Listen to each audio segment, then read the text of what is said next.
नमस्कार, मी विशाखा. स्वागत आहे तुमचं माझ्या एका नवीन व्हिडिओमध्ये. तर आजचा व्हिडिओ आहे एक रेसिपीचा. आज मी बनवणार आहे भडंग. भडंग आमच्या घरी नेहमी बनतो आणि सगळ्यांचा तो फेवरेट आहे. संध्याकाळच्या चहाच्या सोबत कुरकुरीत असा हा भडंग आमचा सगळ्यांचा घरी फेवरेट आहे. भडंग बनवायला खूप कमी साहित्य लागतं आणि याची प्रोसेस देखील खूप सोपी आहे. एक हेल्दी स्नॅक तुम्ही याला म्हणू शकता. जेव्हा आपल्याला काहीतरी वेगळं आणि कुरकुरीत खावंसं वाटतं त्यावेळेला भडंग हा बेस्ट ऑप्शन आहे. तर चला बघूयात भडंग बनवायसाठीचे साहित्य.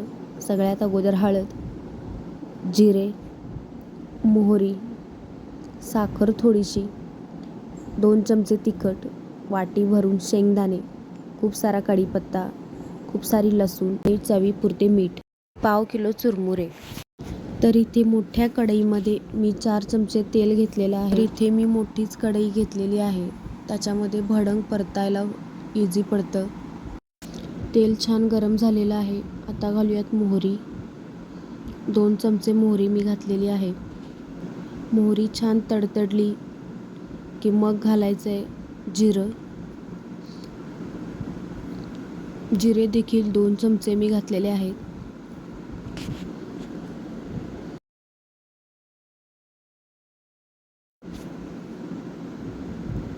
लसूण इथे मी ठेचून घेत आहे. ठेचून घेतल्यानंतर लसूणचा फ्लेवर खूप छान भडंगमध्ये उतरतो. आता घालूयात कढीपत्ता. त्यानंतर घालायचे आहे आपल्याला लसूण.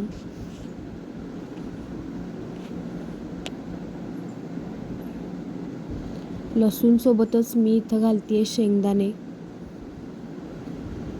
तर इथे मी लसूण सोबतच शेंगदाणे भाजून घेत आहे.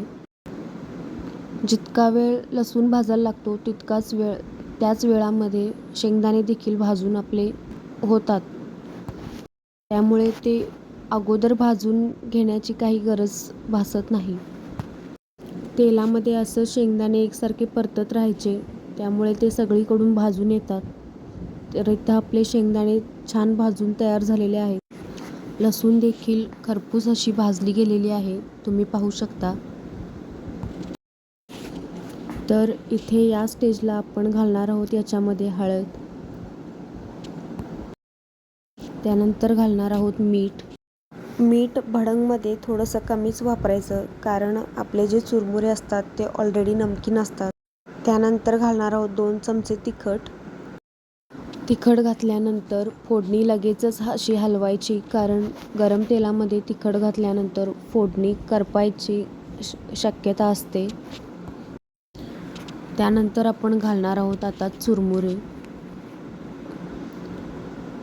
चुरमुरे घातल्यानंतर गॅस अगदी मंद ठेवायचं आणि मगच ते हलवायचं, कारण गॅस जर मोठा असेल तर खाली जे चुरमुरे लागलेले असतात तळाला ते करपण्याची शक्यता असते. तर इथं फोडणीतले सगळे जिन्नस चुरमुऱ्यांना कोट होतील तोपर्यंत आपण चुरमुरे परतून घेऊयात.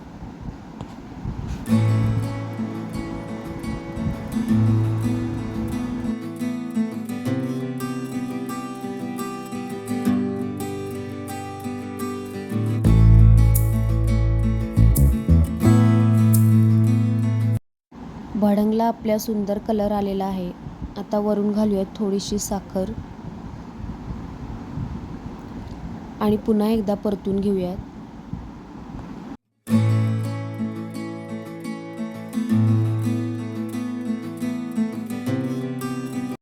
तर इथे आपला भडंग बनवून तयार आहे. तुम्हीही अशा पद्धतीने नक्की ट्राय करून बघा आणि कसा झाला ते मला नक्की कमेंट करून सांगा.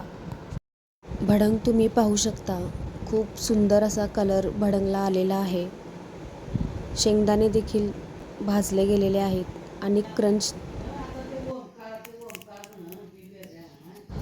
तुम्ही स्वतःच पाहिलेला आहे.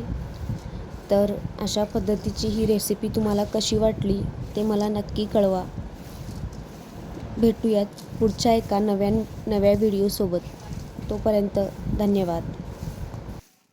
आणि हो, सबस्क्राईब करायला विसरू नका बरं.